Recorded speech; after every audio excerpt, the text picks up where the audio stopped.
Dieu Tout-Puissant, quand mon cœur considère. L'émission Les ministères de Jésus-Christ sur la terre, produit et coordonné par les pasteurs Josaphat Missingu, les responsables des ministères de Jésus-Christ sur la terre, réalisé et supervisé par Lévis Les éclairs, les tonnerres, le clair matin ou les ombres du soir, de tout mon être, alors s'élève un chant. Alors bandeko balandi nzamba pambola bino bisika bozolanda ngai ezali muumbu na bino serviteur na bino obolandaka ntango nyonso le pasteur Josaphat. Lelo toye mpona koloba kaka oyo ezali pari ya Nzambe. Bien aimé, soki liloba na Nzambe eza kobima ntango nyonso ezali paske tempelo na Nzambe ezali ya kokufa. Yango tango liloba tango ebimaka seke moni problème na banzoto na biso, na bomoi na biso, na vie spirituelle na biso, pe na kati ya vie o tokoko loba matériel na biso. Diable amoni ke akubomi nyonso.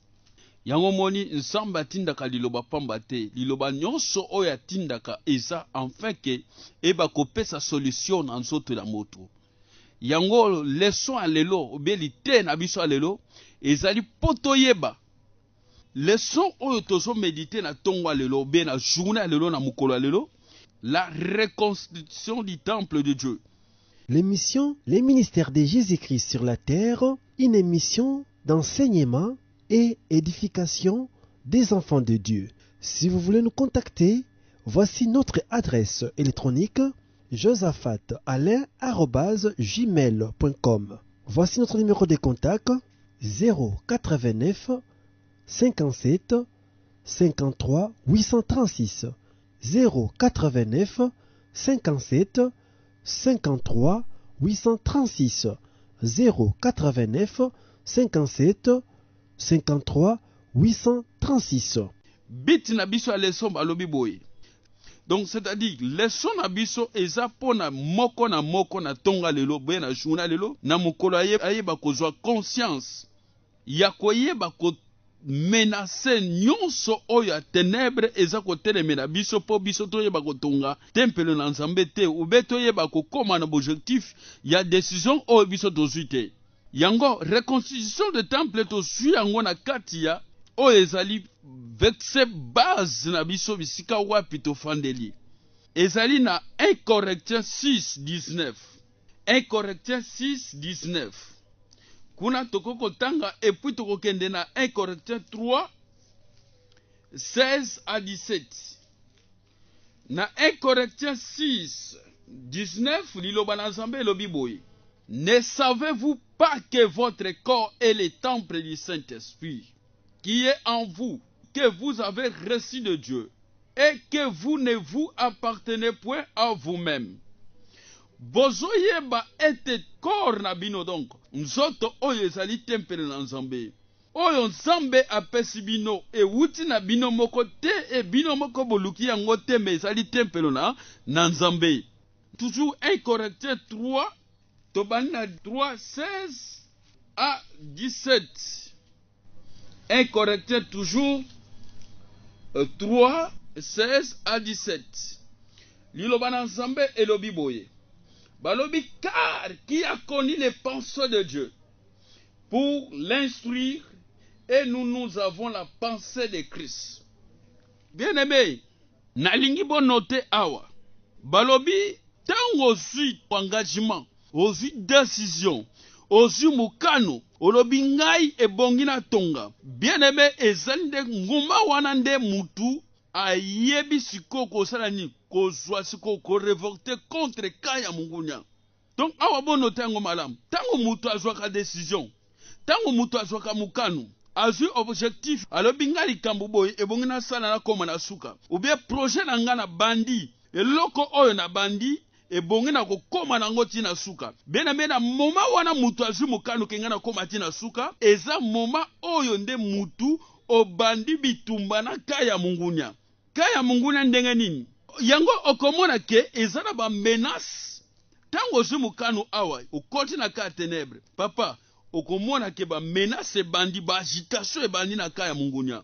Parce que bango bakanga ke yo kobala te, bakanga ke yo kobota te, bakanga ke okotika masanga te, bakanga ke yo kotika kindumba te, bakanga ke okotika milango te, bakanga ke okotika masumu te na vi na yo. Bazwi ba charge na bango, masumu na bango balatisi yo. Mena tango ozwi engagement, ozwi décision, olobi ngana bongo na tonga. Bien-aimé, wana siko bandi ko affronter bango na kana bango. Yango monike ba menace ya ténèbre ekotelema. Parce que bango bakolinga te, otika misala o bango balatisa yo. Voilà o leçon na biso tuzo méditer na tongo lelo. Lulenge nini ngana bandi projet na koma nango tina suka. Bien aimé, oyambi déjà yesu eza victoire. Mena otiki pe masanga, otiki pe ekobo, ozwi engagement olobi ngai bongo na sala boy. Bien aimé, eza victoire ozwi. Mena ténèbre kolinga te kozala na ba projet. Marge na zwi mukano, marge na bali, marge ngana yambi yesu, na bandi kosala na tiki masanga. Lulenge nini na ko demere po misala wana ezongela nga lisusu te. E marge ba agitation ya ténèbre, ba plani na kozala nango pona yeba kokoma nango tina suka. Yango bandeko ba bisika bozola na ngai. Pasteur Josaphat ayeka pona kozwisa moko conscience. Lulenge nini akoki kotonga objectif na ye oyo azwi. Lulenge nini akoki kobatela tempelo ya Nzambe. O Nzambe apesi biso ezali likabu. Yoko tambu sango lulenge na yo moko te. Parce que za tempelo tango Nzambe akoya ko chezene na bumo na biso. Yango moni ke Nzambe apesi biso leçon oyo, la reconstitution du temple, poto yeba lulenge nini akotonga tempelo ya Nzambe. Lulenge nini nga na zwi décision, na yeba kukomisa décision nga na zwi tina suka. Po eza bato ba zwi décision, mais décision mwana lobi alongoli yango. Mutu fo kotika na nzela moko. Papa, introduction na biso ya leso eza boy. Na partie A, balobi boy, la reconstitution du temple est une nécessité pour les chrétiens. Awa mutu azwi conscience ndeye wana mutu oyeba kotonga. Mutu a comprendre ke nga vi na nga nazotambola nga mabe ezande mutu akoyeba kotonga. Ndenge Nehemi azwaki pe conscience tango ba informaki ye pona oyo ezalaki détruit na kati ya mboka na bango babengi Jérusalem. Amoni ke nyonso ezalaki par terre. Amoni ke information bapesi ye oui, mandaku, basimetière, biloko, nyonso ezalaki ya mutu ya na mboka ya Jérusalem ezalaki détruit. Maintenant Nehemi azwi conscience parce que ba informaki ye. Yango papa bien-aimé bandeko balandi awa tonga ezali obligé pour na mutu nyonso parce que na ba domaine ebele eza oyo ezotambola selo liloba na Nzambe ndenge esengeli te. Parce que Nzambe alobi mutu il faut réjouir. Nzambe alobi ke il n'est pas bon l'homme soit seul. Nzambe alobi ke mutu akolia na mutoki na ye. Alobi l'ouvrier mérite son salaire na Matthieu 5:5. Maintenant balobi projet Nzambe asali biso ezali projet ya kimia non ya malheur.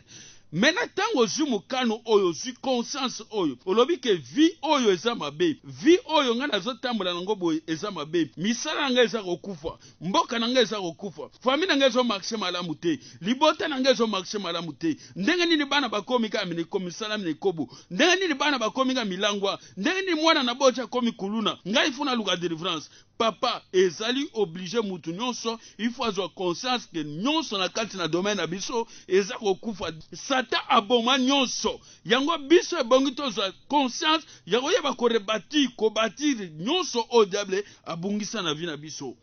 Wana oyo information Nehemi eza la kati ya Nehemi 1:2-4. Papa tango tokozwa révélation oyo, to comprendre que vie na biso diable aboma nyonso. Stérilité et lata bomo nanga.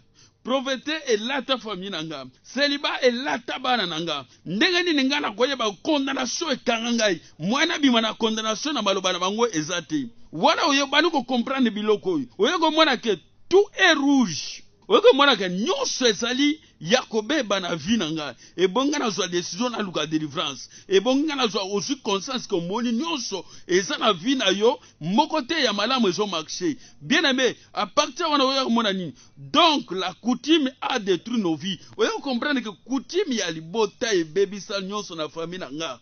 Yango na mona ka bana bazobala me bazosongela nga. Yango na mona ka bana bazwi misala me suka musale kufi. Yango na mona ke mwana ta voyager akozonga ni eloko na vie na nga. Nzoka nde boye vie na nga nyonso eza kokufa. Ba pharaon ya famille na nga ba contribuer na malheur na nga. Na moni ke nyonso na vie na nga eza niant. À ce moment-là, oyo comprendre que les pharaons ont contribué pour nuire nos vies. Tango goya kokoma na niveau wana. Tango toye na liloba atonga lelo, toya comprendre que nyonso na vie na biso diable aboma. Et nous rendons compte que nous devions reconstruire le temple. Tango toya kozwa siko ke nyonso oyo tomoni ke vie na biso diable aboma nyonso. E bongi to tonga lisusu. Papa bien-aimé, il faut yeba ke bitumbeza. Tango oya komona bongo, oya kozwa siko compte que oya kozwa siko engagement ibonga na tonga. Papa, oya komona ke diable atelemi. Maintenant muta kotonga ndenge nini? Oya komona ke je dois bâtir mon temple. Bato bazolanda biso balobi ke kotonga ngo nini? Na kotonga temple ensemble oyo ezali nzoto nanga. Ma vie, bomoi nanga, famille nanga, ndaku nanga, sala nanga, mayele nanga. Tango ya komona bongo ke ngai bongo na tonga ndaku nanga, ba oyo bakanga yo, ba oyo ba bloka yo, ba oyo ba frenaka yo, papa bakozala contacter. Siko bakosala nini? Baba ngosala ba réunion. Tango ba yo comprendre, mwana oyo ayambi Yesu kula koti na makambo na Nzambe, ayo comprendre que nyonso to kangaye abandi bobo Nzamba abandi ko révéler ye. Abandi ko loka maloba na Nzambe, Nzamba abandi ko révéler ye. Siko ba abandi kosala nini? Ba réunion. Po ba réunion na bango stratégie ba réunion wana ezani. Po ba intercarré yo po yeba kotonga te. Po yeba ko koma na décision oyo osu ya suka te. Po yeba ko zwa mukano ozwaki okoma nango tina suka te. Ube projet ozaki nango yeba kokoma te. Wana babandi ko sala ba réunion. Yango mona ka tango bandaki décision, nzoka nde bango kuna baba o balinga ka bazolingo sute na ba oyo ba komisi ko tonga vie na yo mobimba. Pona ni baluka moye banterkale yo po koma na objectif ya oyo yo zuite. Papa tambo tongami ou bien kozwa décision na sale eloko na ningi papa il faut ebeza bitumba. Ko bima na célibat eza bitumba. Ko bima na prophète eza bitumba. Ko bima na kati ya balu établi eza bitumba. Liango moni ke lilo bana Nzambe zolo banini. Muto azotonga ou bien muto azumukano kenga ibongi na sala boy. Papa ezande bitumba. Oya komona ke okoluka moyen nyonso za la bien équipé. Nani na loba na Nzambe.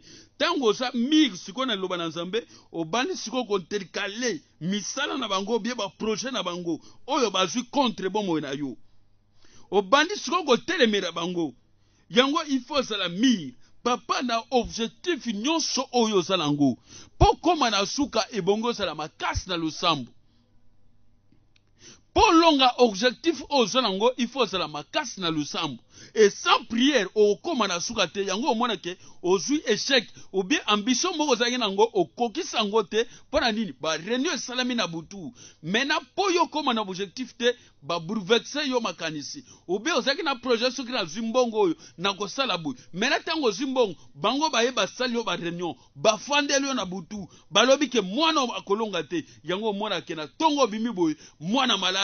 Ale mbongo zaki nango posa oke nango na misala ténèbre melilo bana Nzambe zo bima sikoyo eza ko pesa biso mémoire que diable ebongi na sala na ebuni ndenge nini ngana kozwa objectif na koyeba kotambola nango na koluka solution epanani na koluka lisungi epanani yango bien aimé Nzambe zo yebisa yo no objectif nyonso oyo za nango na vie Oube décision nyonso oyo kozwa. O moni ke za malamu ekobongisa libote ekobongisa famille, il faut zuka siko ozala bien équipé po longa yango, po kokisa yango, po zwa victoire nango. Okolonga na nini, il faut zala bien équipé na nzela na mabondeli. Voilà, ozaki parti anabiso. Na parti bien balobi nini. Tokomona siko ba réaction ya ténèbres. Ya diabulu na ba mvaye na ye. Balobi, en prenant la décision, la réaction est immédiate. Papa, tant qu'on soit la décision, réaction à ténèbres est immédiate. Tant qu'on suit décision, olobi nga na sala boyo comprendre que misala oyo eza ya ténèbre ocomprendre que naluka voyage ezosimba te oyo eza ya ténèbre ocomprendre que nazoluka nazwa visa mais ezosimba te oyo eza ya ténèbre nazoluka ke nga nazwa mosala wana basinye mais etelemeli nga eza ténèbre mena nini réaction ya ténèbre ekotelema immédiatement réaction na bango eza nini kotonga obe kotongama lisusu eza nini eza nde kokabwana na balwa nyonso ya famille oyo ekanga kotonga eza di na bala na bota na voyager eza nde kokabwana na balwa oyo ekangaki mutu akoki kobota te mutu akoki kobonga te mutu akoki kovoyager te mutu akoki kobima na sérénité te bato bakokende libala te ke bazanga kozonga bafo bazonga mena ntango olobi ke ngai na kozonga na ndako na bango te marge na bali ngai libala na nga ekozala lokola bandeko na nga te papa eza nde bokabwani oza kokabwana na mobeko oyo etelemela libota na yo tango yo ozwi sikoyo mokano wana olobi ke famille na ngai mpo na nini famille oboyi papa eza nde sikoyo ololuka nini oreconstruire bomoi na yo me baoyo batya mibeko baoyo bakanga balwa batelemelisa balwa na bango baoyo batelemisaka balie na bango mpo ebendaka yo zonga papa bakozala d'accord te mena bakoluka nini babanda kosala barigument oyo eza contre yo barigument moko oyo eza préliminaire po emema yo na échec babandi koloba nini sikoyo barigument ngo eza nini oyo diable akobandi koloba balobi intimidation babandi kointimide yo intimidation eza première réaction ya ténèbre intimidation yango monaki Néhémie na kati ya Néhémie 2 17 à 19 oya komona ke tango Néhémie atongi mena babandi kointimide ye kointimidation eza nini babandi koloba est-ce que biso tozalaki awana tobali te biso ko tokenda tobala tozonga epa na biso kaka ye wana nyonso maloba intimidation po babandi kointimide yo bango lobi nga mpe lokola bandeko babalaka na bango bazongaka nga mpe moye nalonga eza te ye kuda yamba Yesu me suka zango asala nzambe eloko nini azwa nga mpe ata nazwi na yambi Yesu nasala nzambe na tiki masanga eloko nini akozwa wana babandi kointimide yo eza maloba ya intimidation nyonso na po baempêche yo ozwa décision obe décision ozwaki obe mongongo oyo elobelaki yo ke tika mabe yamba Yesu be mongongo elobelaki yo ke fo luka délivrance oyeba kokoma nango na suka te nyonso babandi kointimide yo yango mona babandi kointimide Néhémie na kati ya Néhémie soko otangi Néhémie 2 17 à 19 okomona ke intimidation ya ténèbre ezalaki immédiate yango moni première réaction ya ténèbre ezalaki intimidation yango moni ke tango ozwi mokano ke ngai na kosala nzambe papa okomona ke baténèbre etelemi babandi sikoyo koloba yango ozokende église wana oyebi mbula biso tosambela ozokende église wana oyebi biso ndenge tobanda église ozoke pa passer wana na za escroc nyonso na baintimide yo bayeba kodécourage yo mpo ozwa ozala molende te na kati ya décision ona yo oyo ozwi mpo okoma nango na suka mena babandi kobimisa maloba ya bulembu mpo balembisa yo Néhémie tango atongi na ye mena babandi kolembisa ye biso tofandaki awa yokanda te atongi ndako wana koumela baya koboma yango kaka me yango ifo koyeba koloba ke soki ya bango basala boye yanga bakokoka te ngai na kokoma nango ntina suka soki bango batonga te ngai na kotonga ifo mwana na nzambe kosala nini obandi kotelemela maloba na bango donc awa bazotelisa biso ndenge nini biso tokotelemela maloba na bango Néhémie atelemela maloba na bango atelema maloba na bango na nini soko otangi na Néhémie 2:20 okomona ke réaction ya Néhémie ezalaki immédiate malgré les menaces nous devions être fermes dans la nouvelle voie tango sikoyo okomprendre bamenace na bango ibongi papa ozala ferme na mungongo oyo asika elobeli yo ke luka délivrance ke tika mabe ke luka de solution luka obala luka obota ndenge ozofanda epa na bino eza malamu te ebongi yo mpe okeluka engagement okoma mpe responsable na kana yo mungongo elobeli yo wana papa mpo mungongo wana odemere nango ozwa victoire nango ifo ozala ferme na makambo na nzambe ozala ferme na prière ozala ferme na baenseignement ozala ferme na baprédication ferme na c'est-à-dire eza mutu aza kole zala siko kole na kati ya liloba il faut ozala kole na kati ya liloba soko oza kole te papa okomona ke okokweya deuxième réaction na biso ekozala nini liboso ya ténèbre c'est une réaction de colère maintenant okozwa siko kanda réaction na yo il faut ezala kanda mpo bango balobi chrétien impuissant sa combat. Okota siko pona ni ozala mukristo sa combattant. Yango moni papa Yesu abunda me bitumba etelemele biso kaka. Ebongi biso petolonga. Nzambe abimisi bana Israël na Egypte. Bazo kende me mboka o bazo kende mboka wana ezaki mboka na bango me mboka ngo ezaki bien équipé na bana bana anab bazaki kati kuna na kati ya mboka ngo mena nzamba azo ebisa Josué batala ni babunda po bakoma kuna bayeboko zo possession po babunda yango moni e bitumba biso bana na Nzambe toza lokola ba soda na kati ya mokili soko tangi na Job 7:1 verset wana lingango mingi balobi la vie de l'homme sur la terre toza lokola ba mercenaire toza lokola ba soda na eza dini eza bitumba na makambo ténèbre zo mwemela biso na ba conséquences oya ténèbre fandele biso e bongi to lite potolonga voilà il faut kozala siko mo Kristo oya lingi bitumba yango Nehemi Mokristo aza kobunda pe aza kolonga bitumba na sens wana na misalo atene diable atene misinga me ngai ifuna na luka moyen nyonso na sala ni na bima ozoko bunda po bima na kati ya balwa na bango ozoko bunda po bima na kati ya kutimi na bango wana oza na kati ya Nehemi 2:17 à 19 okomona ke ba okomise bolingo na Nzambe obenguya Nzambe za kati na yote. Donc ba commission impusa po bato oyo bango bakanga bato bazuisa ba longola conscience na bango bai ba pe ko zo conscience ndenge yo zui conscience bana babani ko luka siko be stratégie nini babani ko sala siko ba réunion babani ko sala siko deuxième réunion pona nini baye ba ko décourager yo po ye ba ko komati na suka te soko tangi na Matthieu 10:34 à 34 awa siko babani ko loba nini babani ko sala siko menace moko po décision ozui okoma nango na suka te babani ko so ba stratégie ba olato mona ba passe mikakatano balatiso souffrance mobole ye prispis omona ka mutu suka yambi Yesu mutu yambi Yesu me komona ka boye ko yambi Yesu boye nyosa azaki nango ebani ko kufa awa pe babani ko boma nyoso oya yo babandi ko bo musala zaki na musala avant yamba Yesu zaki na musala mena bazani musala ekufi nyoso na papa décourager yo ba Yesu ngana yambi bana ndenge na yambi Yesu bana na ko yamba Yesu boy nyoso nge bani ko kufa na mukili kote na zaki na nga kudezaki bien mena ndenge na yambi Yesu me komika boy na sala moyen na zonga bana nyimba bani ko luka siko ba stratégie yango mona mutu soka yambi Yesu libala na ikomba problème bana na ndako maladie misala ténèbre et comme sous plus nyoso wana nene po bazongisa yo yango okomona ke soko tangi na Matthieu 10:34-36 okomona misala o bango bakolatisa yo misala nini stratégie cette stratégie est pour te récupérer be stratégie nyonso na bango kosala po ba récupérer bazongisa yo na kana bango bazongisa na souffrance bazongisa na célibat bazongisa na condamnation bazongisa na baro établi bazongisa na kati ya misala na mome obandi komela suma sanga plus si tu n'étais pas fort qui va tomber soko za makasi na lusambu te awa okokweisam eloko koko sala ozala courage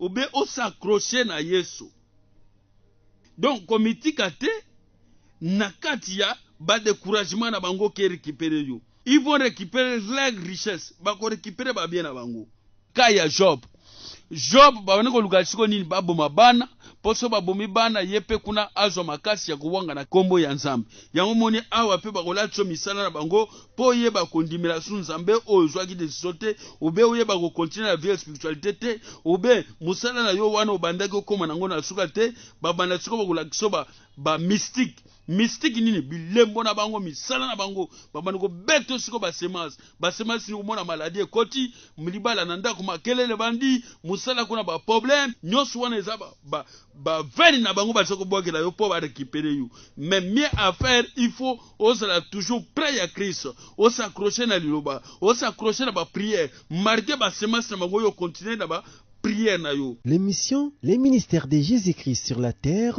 une émission d'enseignement et édification des enfants de Dieu. Si vous voulez nous contacter, voici notre adresse électronique josaphatalain@gmail.com. Voici notre numéro de contact 089 57 53 836 089 57 53 836 089 57 53 836.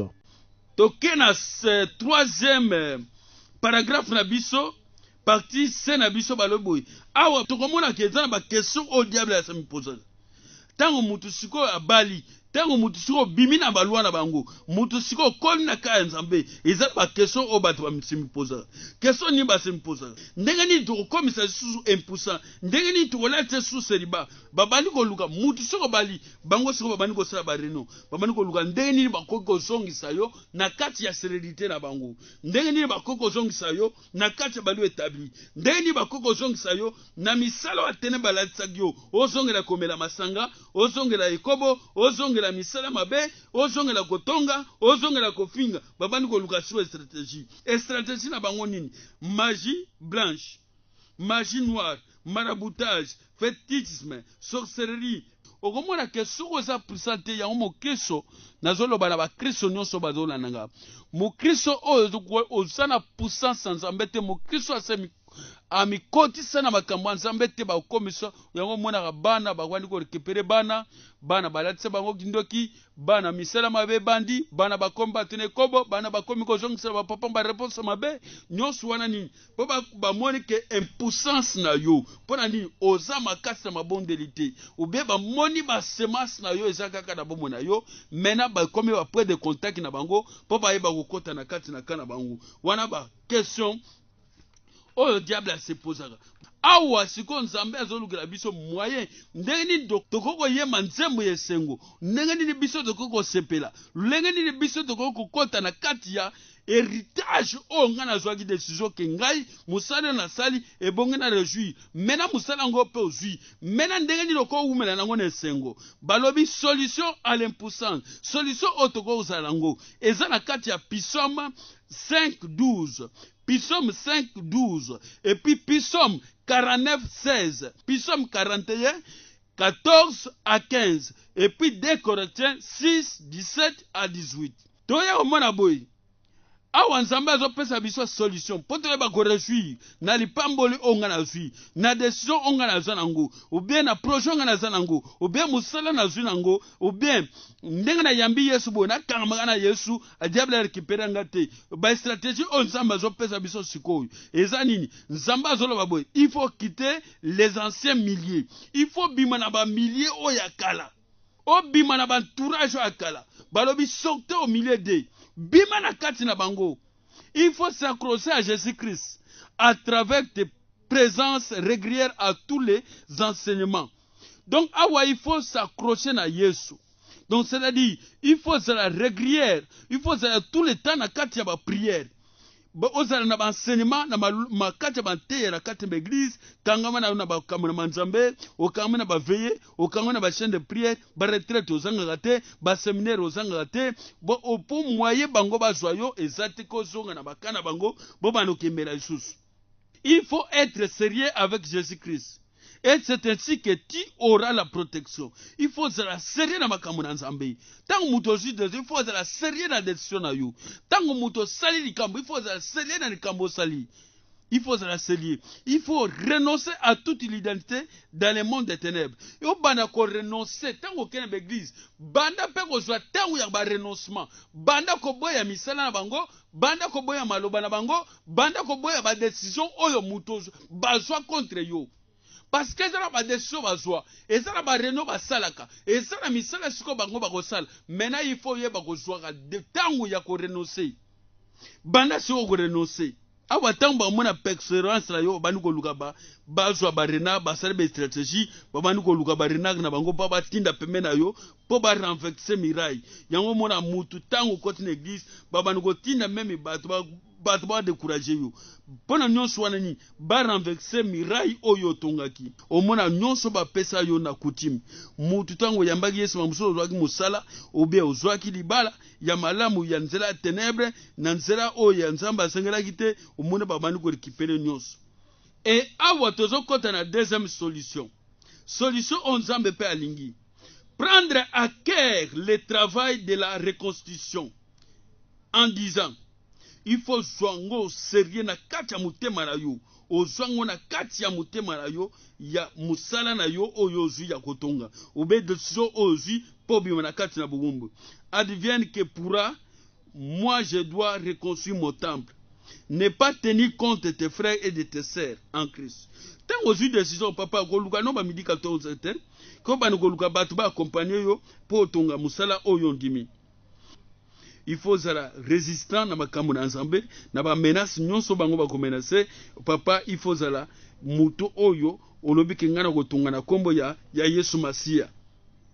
Il faut yeba siko même ko soit même désert nyonso ko komela yo ndeko nyonso zola nanga même désert nyonso ko komela yo tango yambi Yesu papa yeba ko ndima yango ezali nde tango oyo za ko traverser désert na yo na kati ya désert papa il faut ndima nyonso yango mona bana de Israël tango bazoleka désert po bakota na mboka ma terre promise désert etelemela ki bango konzala ekotaki minyololo maladi kokufa ekotaki yango pe papa tango ndimi liloba na nzambe okomona ke nyonso oyo yo ebandi kokoma compliqué yango il faut ndima désert wana kolemba nango te na kati ya désert kangama na désert eza lokola mwasi désert ezaka nini eza lokola mwasi aza na zemi mwasi aza na zemi komona ke tango akomi pembeni na kobota pasi ebandi koyela ye pasi wana ye te mpe boma ye me pasi wana eza pasi na esengo pasi esengo koma tango aboti mena tango akobota sepeli paske azwi lipamboli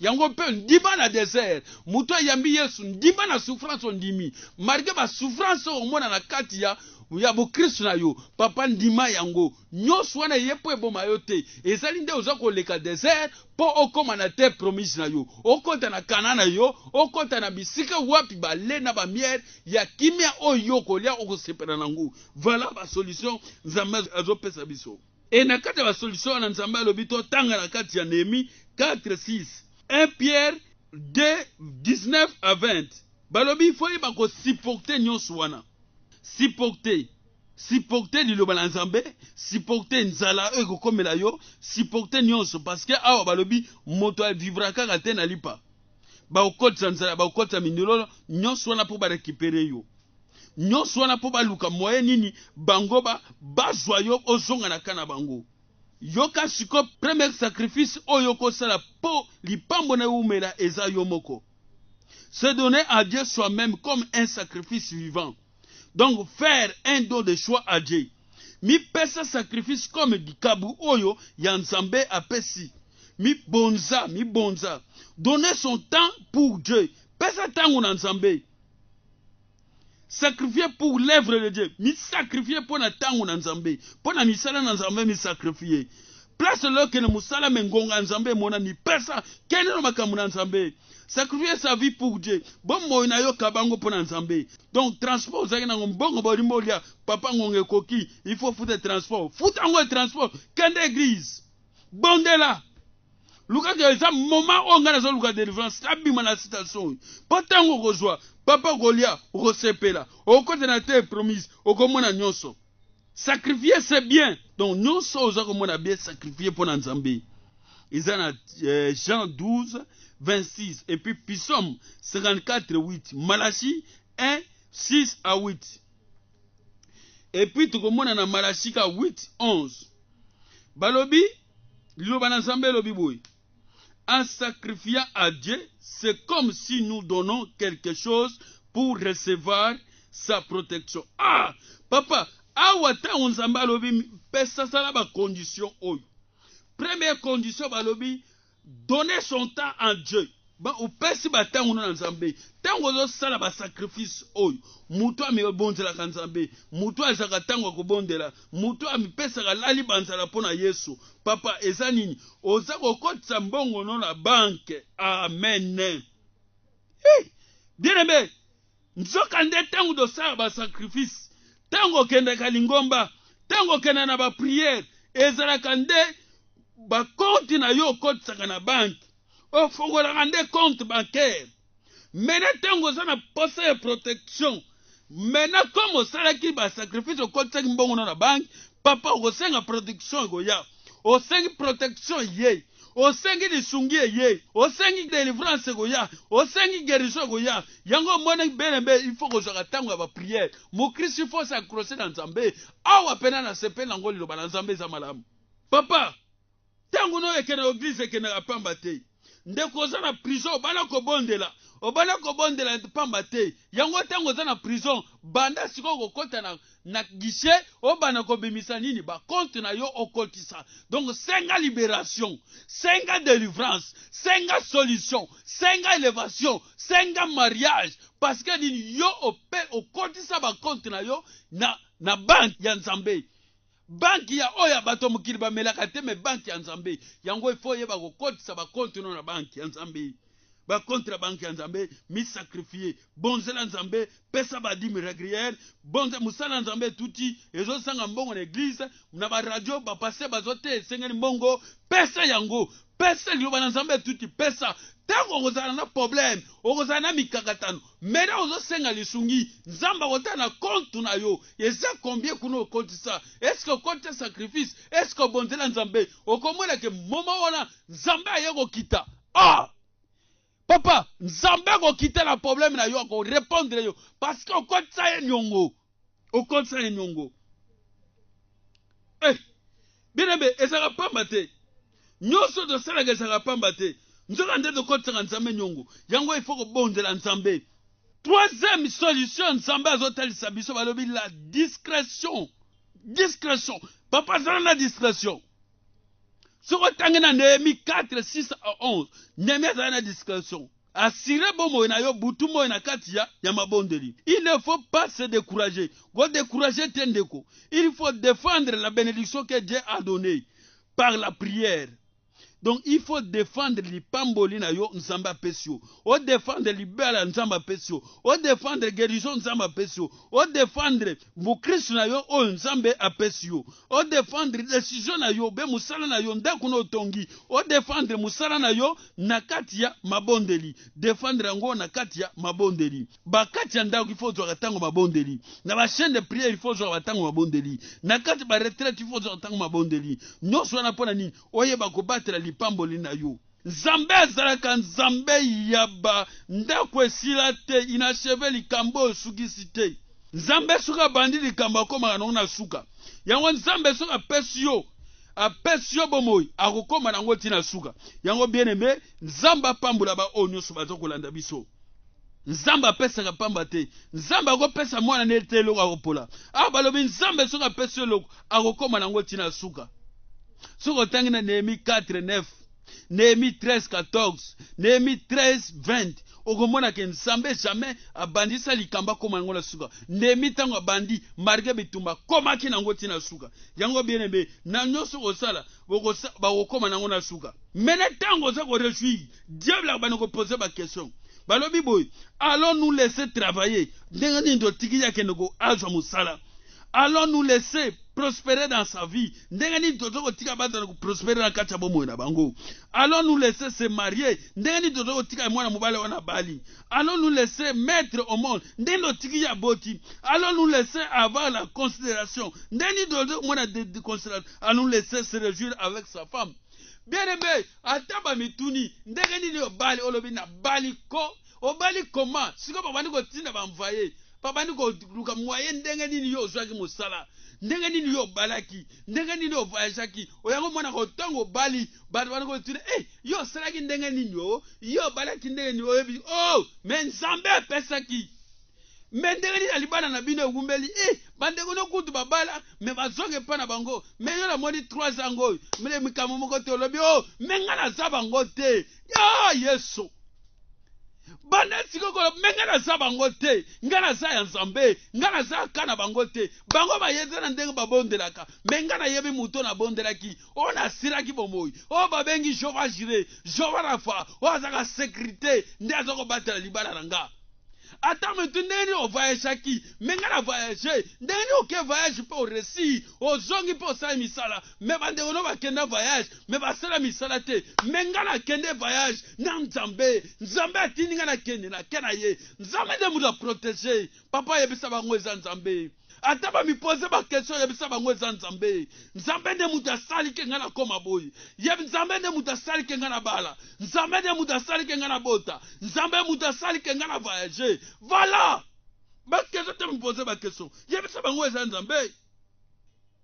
Papa, nzambe aza malamu. Yango siko papa tika na yebisa yo. Papa awa siko tango mona bongo yango mona ozana ndako alibala, ozana voyage, okutaki voyage oye ba camarade ba yebele. Nyonso wana eza ba envoyer ténèbres baluka moyen ndenge nini bakoki basala neti boko sangana na yo, baya neti ba sepena libana na yo, baya nini tela diable atikaka mwana na nzambe jamais. Atikaka mwana na nzambe jamais papa. Atikaka mwana na nzambe jamais. Mutu abali, mutu a voyager, azongi pe atongi ndaku, e mwana na misu mutu yambi yesu kona mokoni mwe bigisi. Mena diable azo pusa nanga peme na ye. Yango mwana kitangu Nehemi atongi. Atongi. Esili, siba kotongi babani ko luka be stratégie. Papa, awa siko nzambe azo ebisa biso malamu. Tozala prudent. Papa, ba flatterie inutile. Tango bali, tika ba flatterie inutile. Bato baya ko frater yo. O wuti voyage bato baya ko frater. O boti bato baya ko frater. O boti baya o mana ba flatteuse wana ténèbres. Papa, il faut tika sentiment na bango. Longwa na ba sentiment na bango. Tango tongi. O bimi kati na malheur. O bimi kati na coutume. O bimi kati na balu établi. Papa na maman o bimi nzamba salo grâce. Ko bali, o boti, o voyager. Papa, il faut tika na ba sentiment inutile. Kotika ba distraction inutile. Il faut yambande Yesu na mutema moko. Awa nzamba azo tire biso attention. Azo benda biso matoi. Papa okotonga. Tango yambi Yesu nzamba yebiso ke yakalanga okozala sire. Nzamba peso assurance. Mena ténèbres kolinga te. Mena ténèbres banako pusa na pembeni. Mena ténèbres banako luka moyen. Papa du ba swagaga oyo sali. Babo magali bala oyo bali. Babo magali nyoso sali. Mena ba oluka nini? Baba nuko luka bamvaye. Baba nuko tinda pembeni na bango. Bamvaye wana yango ndeko. Mutu nyoso mwana kotongi o voyager baba nuko pusana. Papa ebele bayaka wana pona kaka. Baye ko soba plan. Baye ba comment osali po ba boma eloko zui. Nzamba pambula ba o balandi enseignement oyo. O eza bénédiction pona bino. Ba o ba sepe l'enseignement oyo. Ba benga na 089 57 53 836. 089 57 53 836. Voilà liloba na nzambe bina tonga lelo. Eza pona bino pona ngai. Nzambe apambola bino ba Olandi. Pasteur Josaphat. Au revoir. L'émission Les ministères de Jésus-Christ sur la terre, une émission d'enseignement et édification des enfants de Dieu. Si vous voulez nous contacter, voici notre adresse électronique josaphatalain@gmail.com. Voici notre numéro de contact 089 57 53 836 089 57 53 836 089 57 53 836. Dieu Tout-Puissant, quand mon cœur considère L'émission Les ministères de Jésus-Christ sur la terre, produit et coordonné par les pasteurs Josaphat Missingu, les responsables des ministères de Jésus-Christ sur la terre, réalisé et supervisé par Lévis les Lema. éclairs, les tonnerres.